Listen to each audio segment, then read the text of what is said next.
Euskal Herria askatuta! Frantsesek esaten duten bezala, oraingoan bref. Batzuk esaten dute Espainiar estatuan ez daudela preso politikorik. Bakarrik horra begiratu behar dezute, kamara guztioietara begiratu behar dezute, frogatzeko badirila bai, Espainiar estatuan preso politikoak. Halakorik ez dira ikusten preso sozialak ateratzen direnean. Halakorik ez dira ikusten emigranteak espulsatu egiten dituztenean. Halakorik ez dira ikusten etxetatik desjabetze prozesuak ematen direnean. Eta ni posten hau hemen egotea. Hemen egotea esateko bai, badirela preso politikoak Espainiar estatuan. Badirela preso politikoak Espainiar estatuan.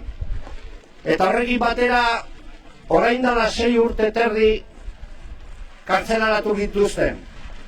Kartzelaratu gintuzten bakearen aldeko apostua egiteagatik.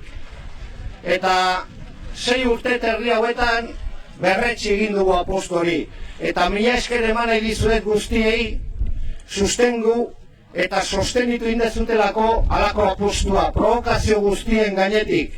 Horregatik zoriona guztiei. Eta bukatzeko, Euskaldun bezala sartu gintuzten kartzelara eta Euskaldun bezala ateratzen gera. Euskalduna gera eta harro gaude. Independentista bezala sartu gintuzten kartzelara eta are independentistagoak gara ateratzen garenean. Sozialista bezala sartu ginen kartzelara eta are eta sozialistagoak ateratzen gera kartzelatik. Eta orain tokatzen dena da irekitako bidean sakontzea, eta irakitako bide hori azken muturreraino eramatea. Etxera, preso guztiak eta independentzia. Eta lehendakaririk onena Euskal Herrian, herria, gora zuek!